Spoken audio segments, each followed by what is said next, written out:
Esta clase yo la traía a un modo conceptual. Voy a hacerle el manejo completo desde el comienzo donde veníamos para que tomemos el hilo de la conversación también completa para todos.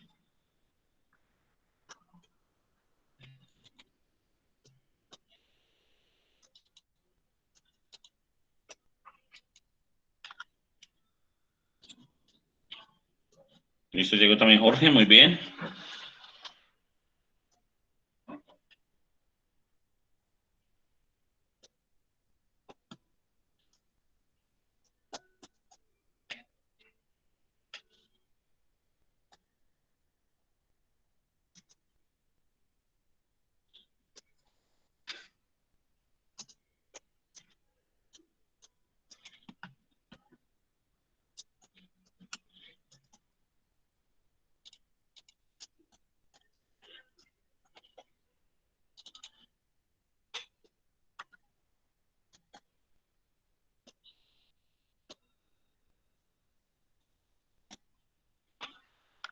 Listo. Bueno, creo que solamente me falta Jonathan. No sé de pronto qué dificultad tenía por ahí todavía. Vamos a arrancar y le vamos comentando también a él. Entonces, estamos hablando de las actividades del comercio precisamente, en donde pues la actividad económica, todo lo que corresponde a la globalización y el manejo de las economías que han suscitado muchos cambios en diferentes estructuras de la organización, y para lograr enfrentar toda esta incesante competición nacional e internacional, cada día ven y afrontan muchas situaciones de comercio como tal, emprendedores de diferentes estilos tratando de hacer ventas de muchas maneras en muchos establecimientos, y también de una manera que tratan de hacer negocios comprando y vendiendo o permutando muchos elementos de género como tal en mercancías. Entonces, la idea es que en ese contexto nosotros, todos los profesionales que trabajemos en distintas organizaciones, pues formemos base para la toma de decisiones inteligentes también frente al contexto y la disciplina contable, financiera, mercantil, en la realidad de la nueva forma empresarial y de trabajo, en donde seamos también consecuentes con la administración óptima también de los recursos. Entonces, es como el fundamento del por qué ver nosotros esta cátedra del derecho comercial también aquí alrededor de sus actividades de clase.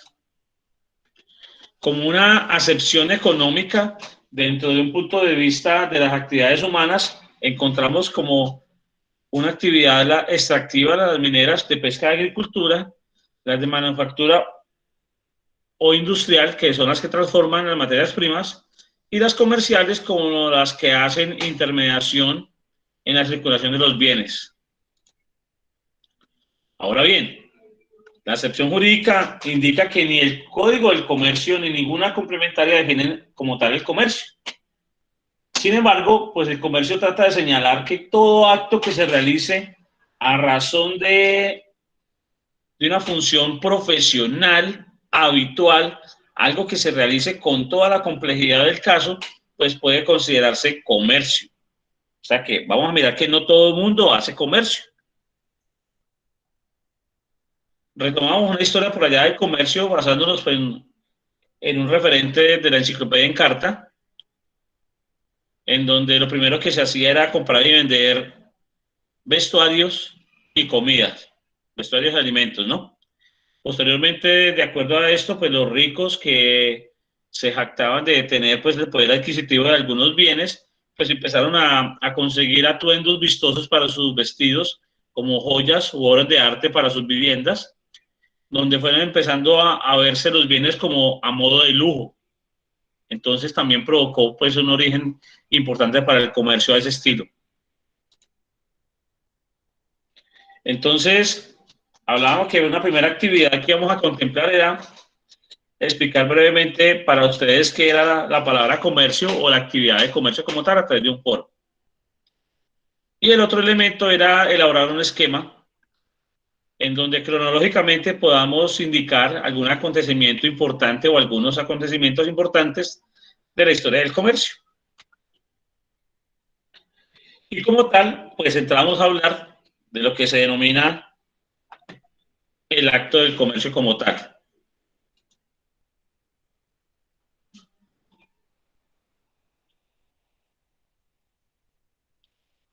Ahora bien, el acto de comercio como tal nos indica una situación muy especial en el que nosotros podemos señalar aquellos principios básicos, legales, que rigen el acto del comercio en Colombia y por los cuales otras empresas también permitirán entrar a jugar un papel importante dentro de cada una de esas organizaciones que pueden tener relación con el comercio, en donde podamos ser personas con calidad de comerciantes individuales o por medio de empresas o colectivos simples o particulares. Bueno, entonces como tal comercio, el acto del comercio o el comerciante tienen una serie de deberes tanto como comerciantes como contablemente comerciantes. Y de allí con lo que es la competencia y el comercio como tal, la actividad desempeñada como tal. Entonces, la legislación mercantil colombiana define como normas en el acto del comercio aquella actividad por la cual el código debe definirlo y enumerarlo como una última alternativa. Y vamos a explicarlo aquí a través del Código del Comercio, donde señalan las actividades que son mercantiles para todos los actos legales. Entonces aquí los necesito muy atentos frente al conocimiento o desconocimiento de alguno de los conceptos. Vamos a revisarlos muy minuciosamente. Voy a hacer lectura de algunos de ellos puntuales, otros más bien a modo resumido, para que tengamos como comprensión de todos. Por favor, pregunten de inmediato, porque los conceptos se continúan manejando. Entonces, si yo aquí encuentro ahora que el concepto, pues, parece ser claro, pues yo lo sigo manejando, pero sin entrar en detalles. ¿Correcto? Hablemos aquí de la primera. La adquisición de bienes a título oneroso. La palabra oneroso, manejo de todos. ¿Conocida, no conocida? Yo no, profe. Yo tampoco. No, Yo profe. tampoco, profe. Eso, así es que lo necesito. Oneroso. Y no se me vayan para Wikipedia porque los deja más perdidos. Lo que corresponde a oneroso, el oneroso tiene que ver entonces que genera un gasto, que tiene un cobro. En algún momento puede significar que es pesado, pero el pesado es porque tiene entonces precisamente un valor de peso, pero es de peso económico. Entonces, cuando usted quiere un bien, o sea, un artículo, a título oneroso, quiere decir que paga por él, que tiene un costo. Con destino a enajenarlos. ¿Qué quiere decir enajenar? Tampoco. Tampoco, Profe, profe. venderlos. Claro. En este caso, venderlo. ¿De ajeno? Exacto. Venderlos. Deja de ser ajeno, o sea, pasa de mano o cambia de mano de propietario. El bien pasa de un lugar, en este caso de un propietario a otro. Entonces, ¿qué quiere decir? Cuando yo tengo algo que puede tener un título, como por ejemplo un contrato o una factura, y tiene un valor, la factura yo la puedo trasladar, le puedo cambiar el nombre o a través de un contrato, pues precisamente queda legalizado de esta forma la enajenación de los mismos. O sea que una forma muy sencilla de explicar esto, vender un bien inmueble, por ejemplo una casa. Entonces, la escritura viene a ser aquí el título valor, donde cambia de título y lo oneroso pues simplemente es el valor por el cual fue la venta. Muy bien. El segundo indica que la adquisición del título oneroso de bienes muebles con destino a arrendarlos. Entonces, cuando yo puedo tener algo que lo he comprado, pero lo pienso arrendar.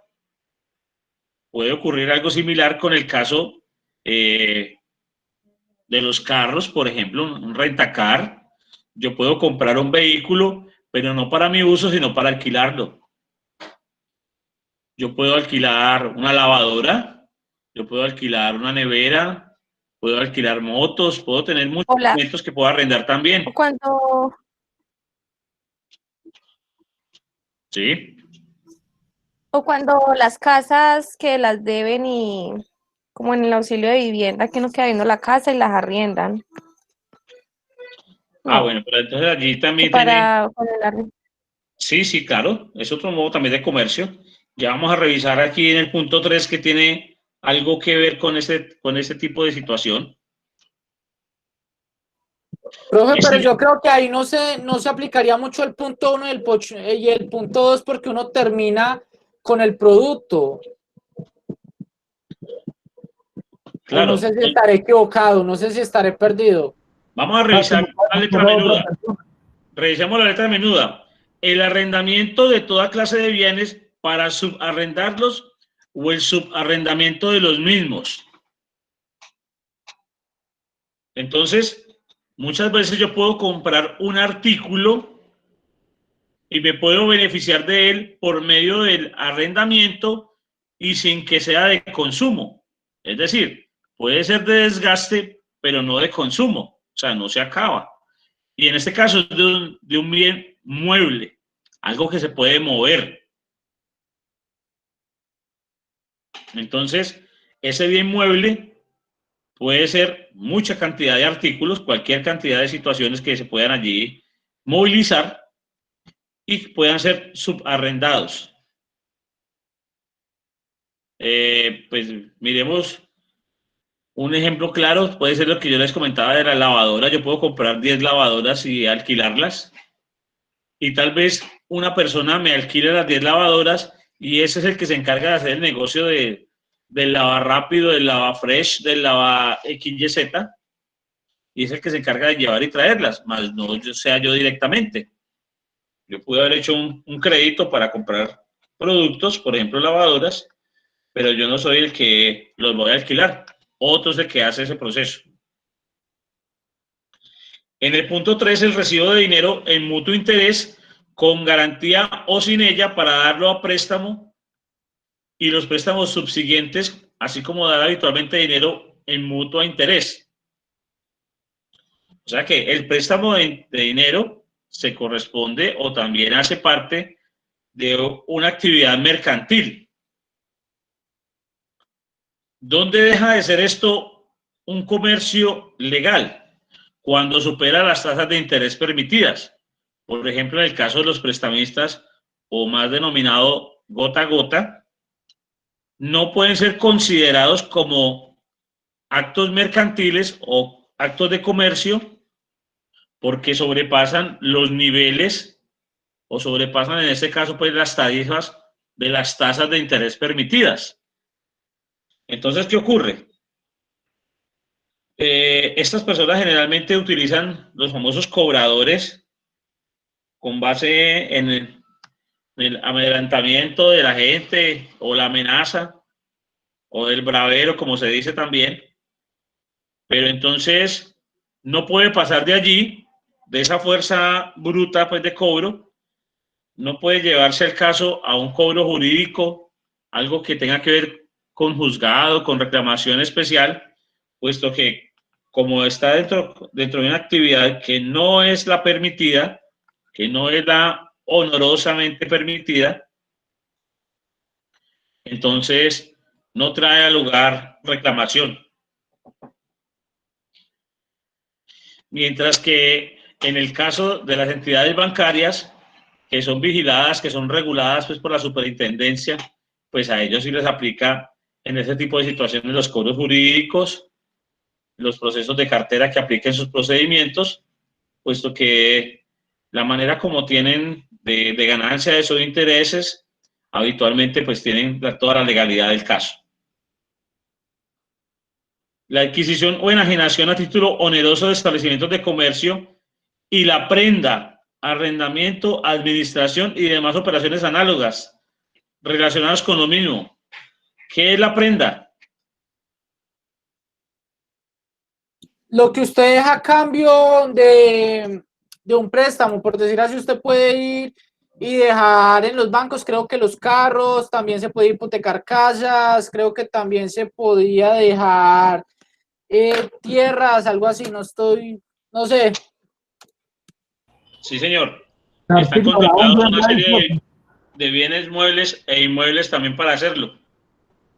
Entonces, cuando se solicita, por ejemplo, un préstamo para vehículo y la manera como usted tiene para corresponder con ese préstamo es el vehículo en sí, entonces el vehículo no queda a título de propiedad suyo, sino a propiedad de la entidad financiera que le hizo el préstamo. Entonces queda un concepto de prenda de garantía en este caso, en el cumplimiento del crédito. Al momento de pagarlo, de cumplirlo, pasa a nombre del beneficiario directamente que ha cancelado su crédito. La intervención como asociado en la constitución de sociedades comerciales, actos de administración de las mismas o la negociación a título oneroso de las partes de interés, cuotas o acciones. Es decir, que usted entra como socio de una empresa, de una compañía que compra o vende algo, a usted la figura de comerciante ya lo cobija, porque usted no ha hecho comercio, pero solo por el hecho de ser ya un asociado, ya recibe el título también como comerciante y que puede desempeñarse en tus actividades económicas como tal. Otro elemento aquí, el giro, otorgamiento, aceptación, garantía o negociación de títulos de valores. ¿Cuáles son esos títulos de valores, compañeros?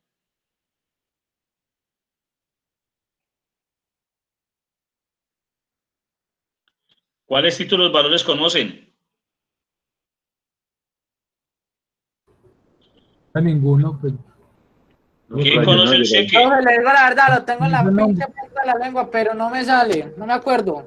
¿Quién conoce un No, cheque? eso no es cuando uno hace cheques y a cambio, pues el dinero es un cheque, no. El cheque es un título de valor. Una letra, ¿no? Una letra de cambio, correcto. ¿Qué más? Un pagaré. Un pagaré. Sí, muy bien. Un CDAT. Es decir, estos títulos de valor o documentos que poseen un valor representativo en él, que muchas veces están a nombre de alguien o al portador, me sirve para la reventa, para la permuta o para la negociación. Incluso hay algunos que son bonos, también me sirven para eso. Hay algunas empresas que a los empleados los bonifican o les dan bonos también para hacer ciertas transacciones. Hay algunos empleados que las empresas les otorgan bonos para los hijos en alimentación, en vestuario, en juguetería, en distintos momentos. Este séptimo punto, las operaciones bancarias de bolsa o de martillos. ¿Qué era eso de martillos?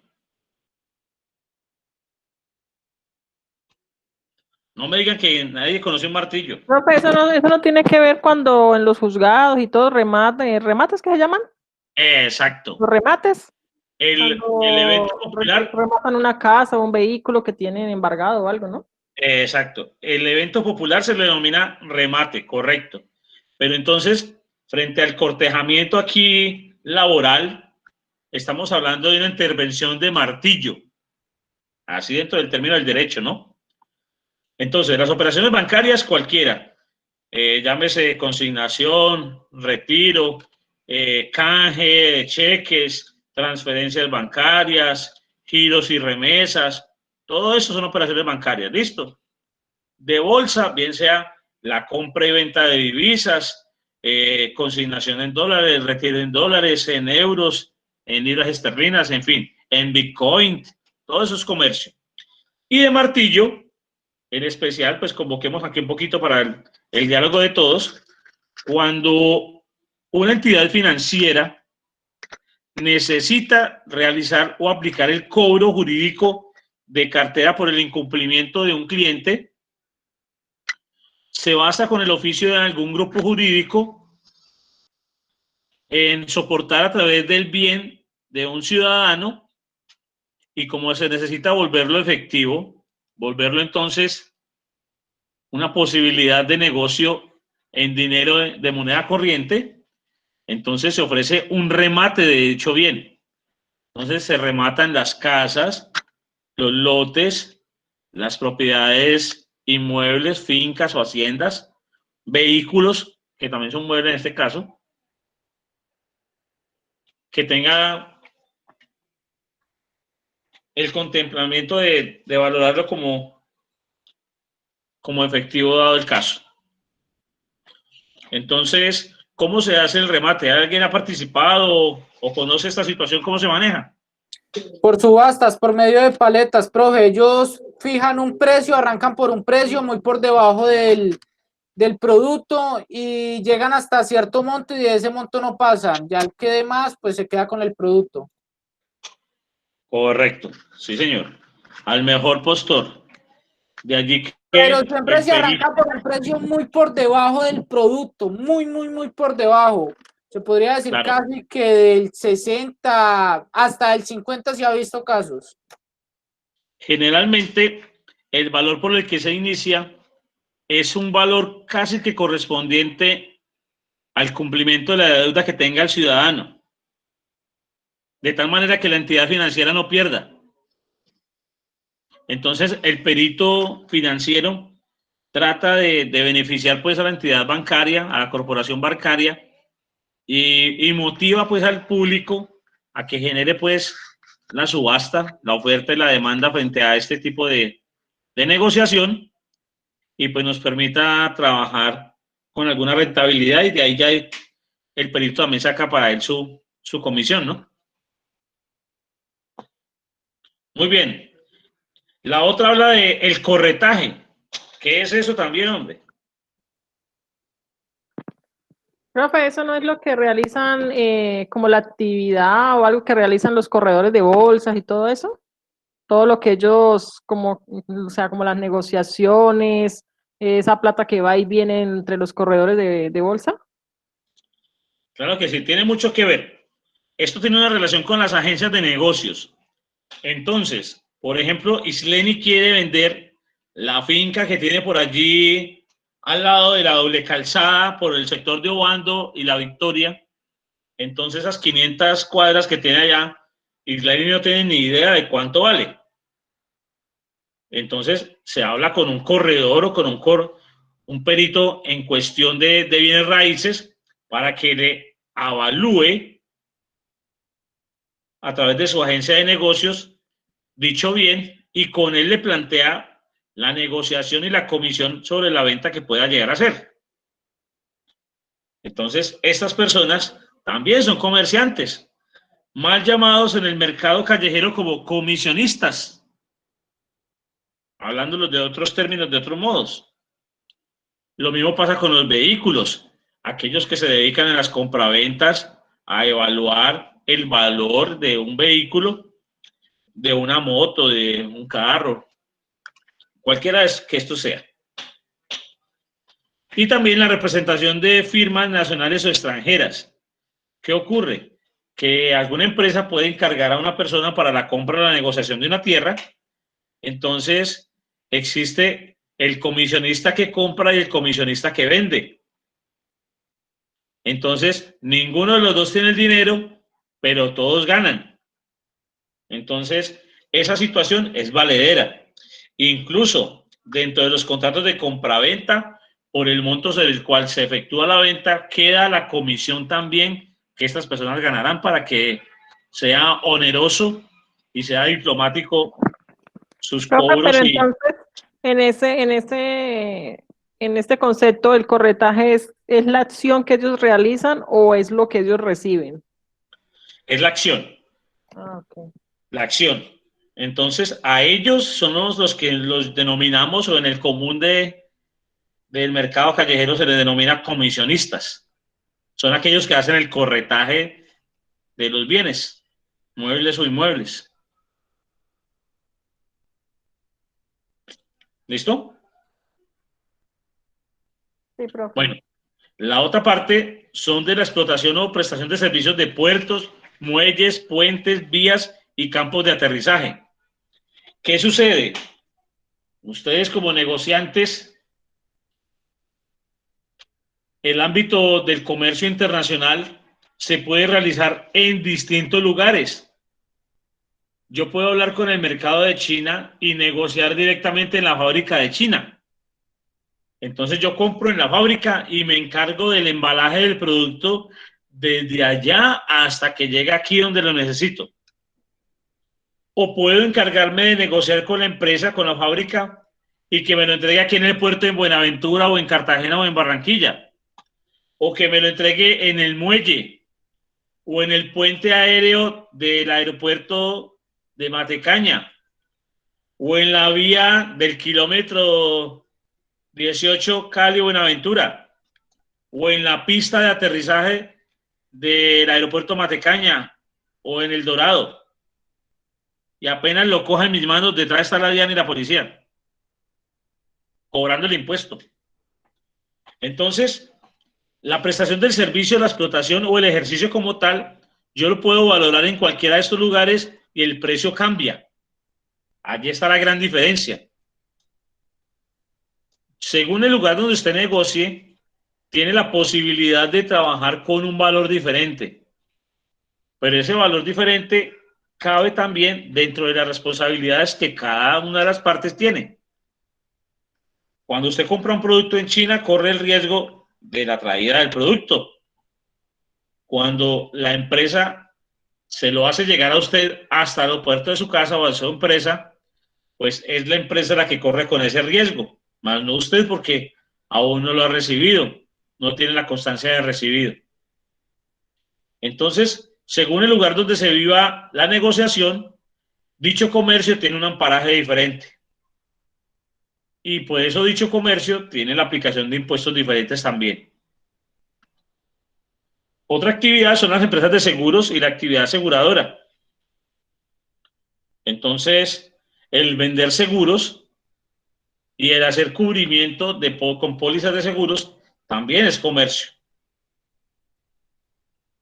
Y tener una empresa de transporte de personas, transporte de carga, a mi título, o que fueran de la vía o de cualquier medio utilizado, también es comercio.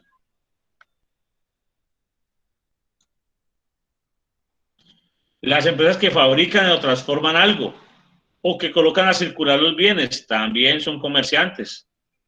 Las que depositan mercancía, provisiones, suministros, las que realizan los espectáculos, el expendio de cualquier clase de bienes. Aquí el expendio, háblese de lo que quiera, hasta expendio de licor, de cualquier tipo de consumo. Las editoriales, litografías, fotográficas, informativas, todos los periódicos, revistas, emisoras, todas ellas son comerciantes. Las de obras o construcciones, reparaciones, montajes, instalaciones, o las que hacen modificaciones o embellecimientos, también. Aquellas que se aprovechan para la explotación mercantil, cualquiera de ellas, cualquiera de las fuerzas o recursos de la naturaleza, también son comerciantes, incluyendo los que talan árboles, también son comerciantes. No solamente son destructores de la naturaleza, sino comerciantes. Las que promocionan el negocio La compra y la venta o la administración y custodia de todos los bienes. También. Las empresas que construyen, reparan, compran y venden vehículos para el transporte por tierra, agua, aire o sus accesorios. Todos ellos son comerciantes. Y lo que quede faltando acá se legaliza con los actos o contratos regulados por la ley mercantil. Entonces el Código del Comercio pues entra a regular todas estas actividades, cada uno de los casos, bien sea cuando son para el consumo doméstico. También tiene que ver entonces con la producción de obras artísticas, la producción de obras que cambian de mano después de haber sido producidas por un autor, llámese música, llámese cualquier otro tipo de arte como tal, de expresión artística, libros, pinturas, obras arquitectónicas, entre otras. También las que los funcionarios empleados tienen para el servicio público. Entonces, aquel que trabaja con rentas municipales y tiene su ventanilla como tal de venta de estampillas, esa venta de estampillas, ese otorgamiento de licencias, ese otorgamiento de actividades, de permisos, todos ellos son comercio, puesto que a través del impuesto, de un cobro como tal, se genera entonces la posibilidad de hacer comercio. Las enajenaciones directas con los agricultores, ganaderos, con los frutos de sus cosechas o del ganado en su estado natural. No serán mercantiles cuando esa actividad de transformación se efectúe en dicha transformación que no cambie de empresa. Es decir, si yo soy el agricultor y coloco el producto en el lindero de mi finca, yo no estoy haciendo comercio. Yo estoy sacando los productos a vender, pero no es que los saque a comercializar. Porque yo, sí, como productor agrícola, los ofrezco al consumidor, no estoy haciendo comercio. Simplemente estoy vendiendo un producto a un bajo costo, sin intermediarios, pero no es comercio. El comercio es cuando hay una transformación. Cuando usted lo trae, por ejemplo, a una plaza de mercado y allí usted negocia un precio por kilo, por bulto, por representación, y ya otra persona funciona como intermediario para llevarlo hasta el consumidor final. Allí sí hay negocio. Tampoco hay negocio si usted es el ganadero y le vende directamente al carnicero, el cual lo va a exponer en su expendio de carne. Allí no hay comercio. O si el carnicero es el mismo ganadero, tampoco hay comercio. Porque no ocurren transacciones en la motivación del comercio como tal. Porque no hay una prestación de servicios, sino simplemente un procesamiento de un bien para el consumidor final. La prestación de servicios inherentes a las profesiones liberales. ¿Qué será esto? ¿Cómo así que profesiones liberales?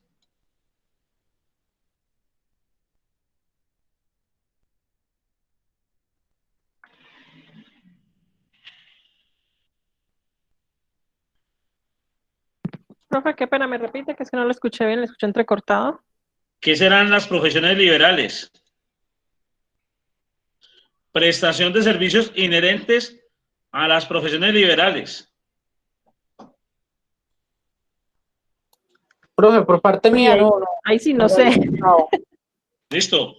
Bienvenidos, porque yo creo que ustedes son muy liberales a futuro. Coloquen la atención.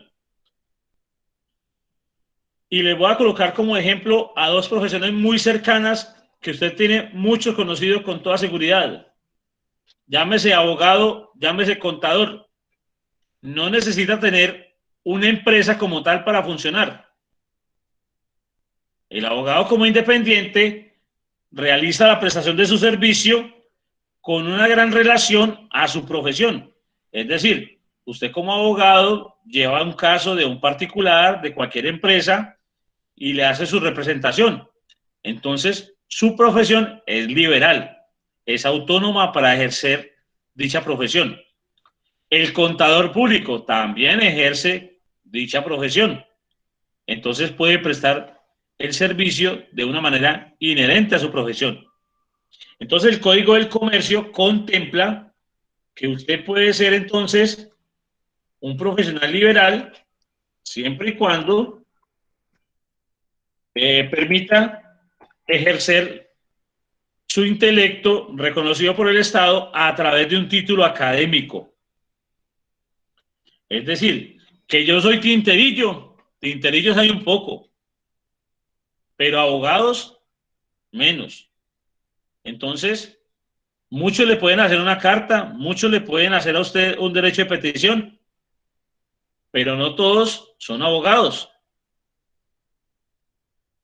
Muchos le pueden hacer una declaración de renta, pero no todos se la pueden firmar. Auxiliares contables hay muchos, entonces usted puede ser un profesional de la contabilidad, pero si no tiene el título académico que lo acredite para hacer la firma, pues no lo podrá ejercer. O sea que su profesión no la puede ejercer con libertad, tiene limitaciones. Entonces, estas personas profesionales independientes, el Código del Comercio también los considera como comerciantes. Pero entonces, en este caso, no es el comerciante como tal el prestador del servicio. Es comerciante cuando usted tiene una empresa prestadora de servicios. Ahí sí. Ante tanto, no es un comerciante. Entonces, revisemos muy bien cuál es la definición legal de comerciante. Todas aquellas personas que profesionalmente se ocupan de alguna actividad que la ley considera mercantil. Eso sencillamente. Pregunta de examen, ¿no? Pero no va a aparecer de esa manera. Vamos a hacer relación de conceptos por medio de casos de uso la próxima semana. Ah, pero es que la próxima semana es el lunes. Queda muy fresco, ¿cierto? No, profe, está bien. Bueno, entonces la calidad de comerciante se adquiere cuando dicha actividad mercantil se ejerce también por medio de un apoderado. Es decir, yo no soy el dueño de la finca, yo soy el mayordomo, pero si yo soy el que llevo el ganado a la venta, a la plaza, yo también soy comerciante en ese momento, porque me han apoderado de esa situación. Yo manejo la compra, la venta, el descuento, la forma de pago, llevo el pago, toda esa relación me genera una situación como comerciante, como la calidad de comerciante. Entonces, dicho de esa manera, cuando el comerciante tiene esa aptitud de trabajo, cuando tiene esa posibilidad de generar el negocio, también se genera una capacidad para realizar contratos. Y eso depende de la capacidad del ejercicio, según sea su aptitud legal para ejercitarlo como tal, según también sea su título académico para ejercer la profesión. Entonces, ¿quién puede contratar? Aquel que tiene la titularidad para contraer una obligación formal y válida.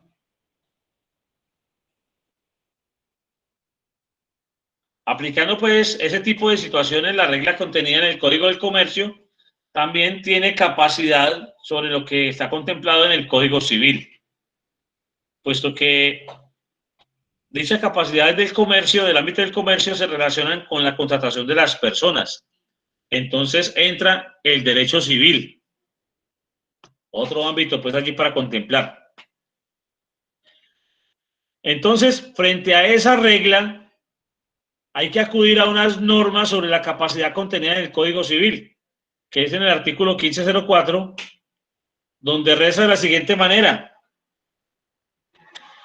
Son absolutamente incapaces los dementes. Creo que no hay que hacer claridad allí. Los impúberes. ¿Quiénes son estos?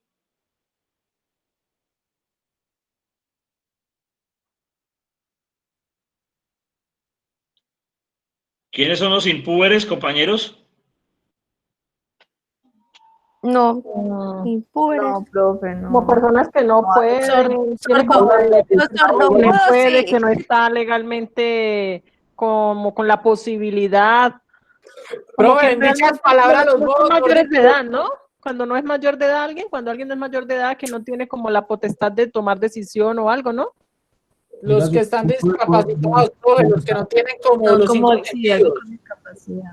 Es, Los que están Los que imposibilitados. los que no Casi tienen los cinco todo. sentidos. No. Los impúberes pueden tener todos sus sentidos. Lo que no tienen es la edad para contratar. Usted lo puede contratar con un menor de edad. ¿Usted qué puede hacer? A un menor de edad, usted le puede generar una factura de un bien. Pero para una reclamación, el menor de edad debe utilizar su apoderado o su progenitor, en ese caso, como representante legal. Entonces, los menores de edad son los impúberes. Aquí viene un derivado de la palabra pubertad. Hasta que no tenga entonces cumplida su pubertad, no pueda tener entonces entenderse por escrito frente al Código del Comercio. A usted como menor de edad, por ejemplo, usted a sus hijos le pueden dejar sus bienes, claro, las casas, los carros, todo lo que tengan, pero quien figure como tenga la patria potestad, en este caso tenga el cubrimiento sobre el menor, la responsabilidad sobre él, será la persona que entra a hacer la negociación como tal en representación de él hasta que tenga su mayoría de edad. Ocurre mucho en ese sentido, con las herencias más que todo, cuando mueren los padres y quedan los menores, y los testamentos o las herencias quedan para el paso hacia los hijos. También son absolutamente impropios para participar los sordomudos.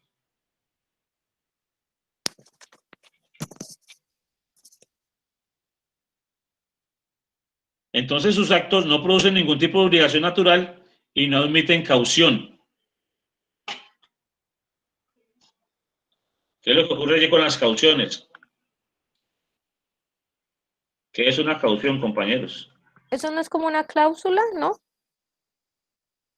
Sí, es un cumplimiento, un pacto, una obligación. Entonces la caución en Colombia tiene una contemplación de una obligación que se contrae a manera segura, algo en lo que yo me obligo a cumplir. Entonces, frente a esa categoría, los menores, pues, o los sordomudos o los dementes, pues no se puede. ¿Quiénes también son incapaces? Profe, una pregunta, pero él no abrió un vacío. Por ejemplo, si yo tengo una herencia y se la quiero dejar a mi hijo, y si alguien hace pasar a mi hijo por demente, ¿hay qué? Ay, ahí es donde hay que dejar las cosas muy bien hechas. Pues porque si tú lo pones a mirar, digamos, usted se murió, yo soy hijo suyo y supongamos usted tiene otro hijo, yo puedo hacer pasar a mi hermano por demente y todo me queda a mí. Casos se han visto. Casos se han visto, muchas situaciones. Por eso hay que mirar también cómo se aseguran las cosas, dejar muy bien establecido ese cumplimiento. Incluso, pues mirar hasta con quién se va a casar, mirar si usted deja las cosas tal como están allí al momento de adquirir los bienes, o hacer un borrón y cuenta nueva de aquí en adelante con la pareja con la que usted esté viviendo. Al momento de llegar los hijos, si se maneja algún documento, si se maneja alguna condición especial frente a la adquisición de bienes o de deudas también, ¿no? Porque allí son esas situaciones las que se generan de conflicto en las familias, especialmente apoderadas del dinero. Por aquello de las empresas, aquello de las firmas o las acciones en las compañías.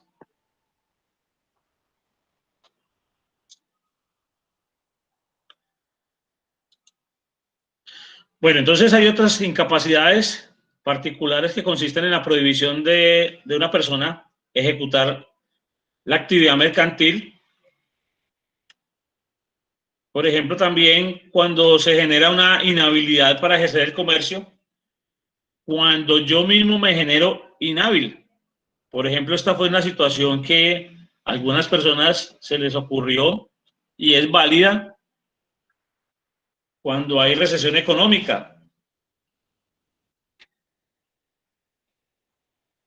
Si yo tengo, por ejemplo, una recesión económica muy fuerte y tengo cómo demostrarlo, me puedo declarar en la quiebra y entonces el banco no puede actuar sobre mí por el incumplimiento que yo estoy teniendo, puesto que me he declarado en quiebra. Entonces, hasta que yo no obtenga una posible rehabilitación empresarial, no me podrán seguir haciendo los cobros pertinentes. O sea que es algo más o menos lo que hizo Avianca, se declaró en quiebra para que, Para que el presidente lo rehabilite. Profe, Sí. pero yo tenía entendido que también, por ejemplo, eso aplicaba, digamos, como para entidades más pequeñas. Por ejemplo, si yo me blindo, yo me declaro en quiebra, pero yo me blindo, no tendría pues ninguna entidad bancaria como cobrarme ni nada. Exacto. Es que, Eso hay que profe, saberlo hacer muy bien, ¿no? Pues lo de las Porque- blindadas es complicado, es complejo, pero yo creo que si usted sabe hacer bien una blindada, que le cobren sería como imposible, a no ser que de pronto la factura le pase a un hijo o a una hija, creo yo, o a algún familiar. No, eso ahí es complejo el cobrar a un tercero. Si no hay demostración que ese tercero tenga algún bien adquirido por medio de la compañía, no tienen cómo quitárselo. No hay Profe, y posibilidad. en ese caso, pues, siguiendo con el tema de Avianca, si Avianca se había declarado en quiebra, o cómo hace una empresa si se declara en quiebra para acceder a un préstamo o a un crédito en una entidad, si supuestamente está declarada en quiebra. Es que el presidente quiso hacer el beneficio, no hay nada más que hacer, eso es algo redondo. Porque, pues, ¿cuántas empresas quebradas pueden haber en este tiempo? Muchas, ¿cierto? ¿Cuántas necesitan alguna inyección de capital? No toda esa cantidad de dinero, hasta con menos se defienden. Pero ¿a quién se lo ofrecieron? Únicamente a estos. ¿O a quienes se lo otorgaron más bien, no?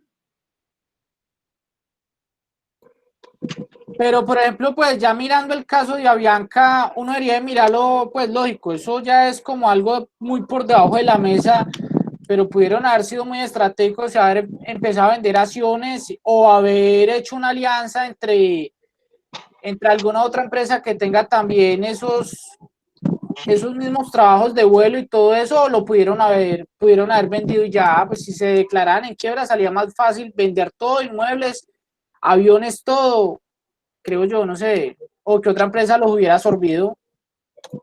Exactamente. No quisieron fue agachar la cabeza. Eso es todo. Y tenían la bendición presidencial, entonces, bienvenidos. Bueno, compañeros, también existen que los funcionarios de entidades oficiales y semioficiales, con respecto a las actividades mercantiles que tengan relación con sus funciones. Aquí vamos a revisar una situación especial en donde prohíben el ejercicio de actividades mercantiles siempre que se dicta una sentencia condenatoria por delitos contra la propiedad, la fe pública, la economía nacional y la industria y comercio o por contrabando. Es decir, generalmente todo esto se aplica en el caso de la contratación en lo público, cuando usted es un funcionario público no puede subcontratar o subarrendar algo en nombre suyo para la compañía. Es decir, usted es un funcionario de una empresa pública y quiso beneficiarse en algún momento de una televisión a través de DirecTV para lograr ver su mundial, su Tour de Francia, sus reinados, sus películas, sus series, en fin, lo que sea. Entonces, como está siendo instalado dentro de la propiedad oficial y usted es un representante de la compañía, pero la compañía no está a su nombre porque usted no es el representante legal, esto lo inhabilita para ejercer el servicio de la actividad mercantil como tal. No puede contratar. Esto aplica para algo denominado peculado. Y si usted contrata para la empresa, pero la empresa es la que paga, ahí existe un peculado por apropiación. Eso se puede ver inmiscuido incluso hasta una investigación de control interno y le puede dar hasta una sanción hasta de 10 años de cárcel o la destitución del cargo. Más aún si existe también pues el compromiso contra lo que es la fe pública, el contrabando, la competencia desleal, el giro de cheques sin fondos, las cuentas canceladas, una serie de elementos graves frente a la representación del comercio que no se puede indicar contra los demás. Ahora, aquí tengo un capítulo especial para los menores de edad, en donde podemos hablar que el menor de edad está habilitado para ejercer libremente el comercio y enajenar o gravar el desarrollo del mismo toda clase de bienes.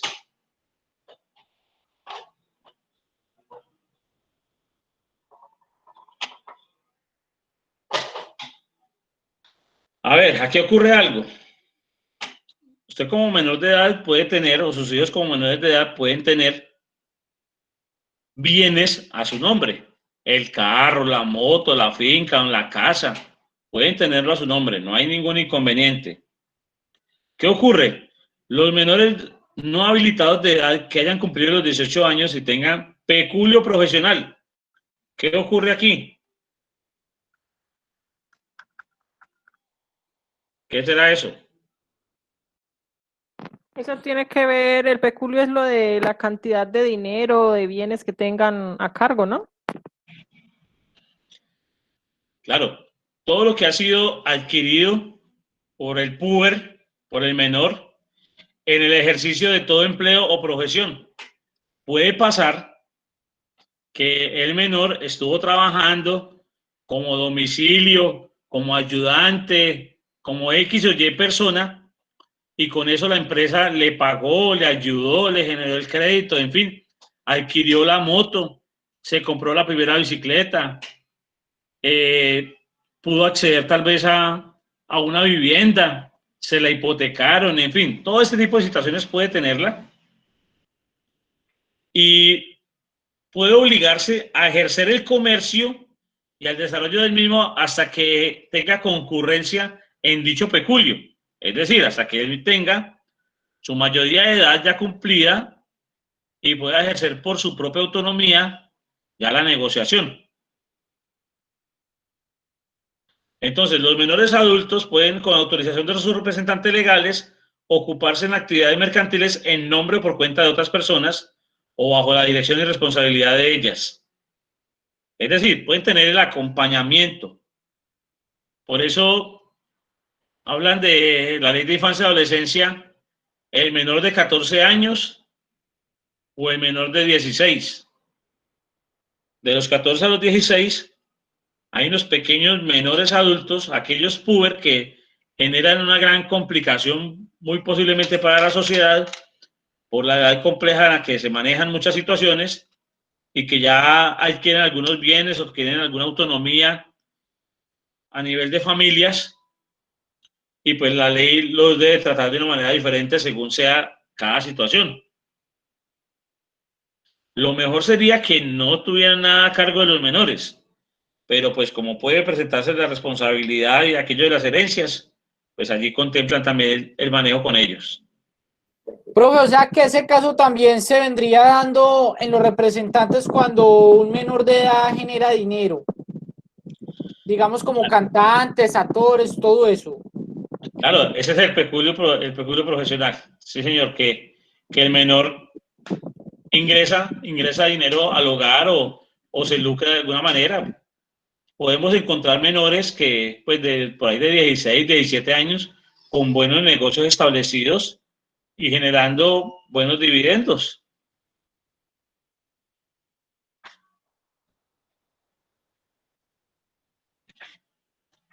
Bueno, compañeros, entonces lo que nos quedaba faltando era hasta allí la parte conceptual que denominamos el comercio como una actividad pues muy especial para hacer transferencia de bienes o servicios. Y como manera de consulta, les voy a dejar sobre dicho Código del Comercio en el artículo 14 las prohibiciones o limitaciones para comerciar, nada más. Entonces vamos a hacer un juego conceptual muy interesante el lunes.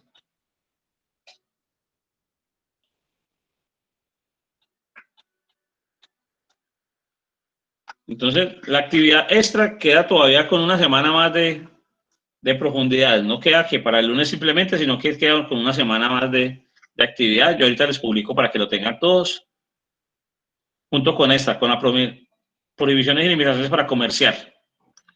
Entonces, el lunes, que miraremos en un espacio por ahí de una horita. Profe, qué pena, ¿qué fue lo otro que usted dijo que quedaba para el lunes, aparte de la actividad extra? Vamos a hacer un juego de palabras a modo parcial, segundo parcial, sin anestesia. Ese sí es en vivo. Aquellos que estén trabajando de pronto desde el celular, pues se pueden desconectar y lo pueden hacer desde él. Aquellos que no puedan, pues les puedo abrir el espacio para que lo manejen. Yo lo genero dentro del mismo espacio que tenemos la última hora, 45 minutos finales de clase, para que lo podamos manejar. Entonces, en el primer momento manejamos estas prohibiciones y limitaciones a modo pues de consulta para que tengamos la posibilidad de dialogar sobre ellas.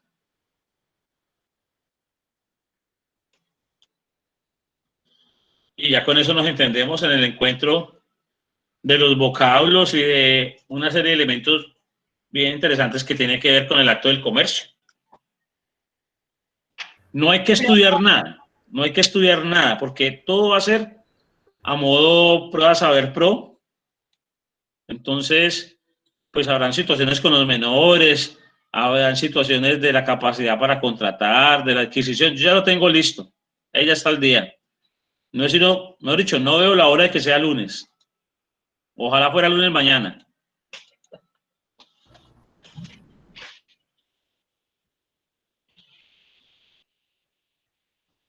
Y ya miraremos lo que son los requisitos para ser comerciantes, para que una persona se considere como comerciante. Entonces, eso lo hacemos ya a partir de la próxima semana. Pero solo como consulta les queda las prohibiciones y limitaciones para comerciar.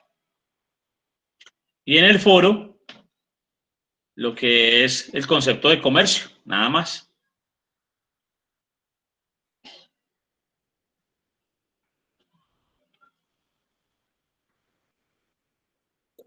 Listo, profe. ¿Preguntas por allí, compañeros? Profe, sí, yo me acuerdo que usted había dicho algo sobre los eventos más importantes que habían pasado sobre el comercio y dijo sobre una línea de tiempo, otra forma de presentar. ¿Esa también va o esa ya no? No, ese también va, pero tiene más tiempito. Entonces lo hacemos para la otra semana de arriba, para la última de septiembre, para que tenga más tiempito pues, de hacerlo también, no hay problema. Ah, bueno, profe, gracias.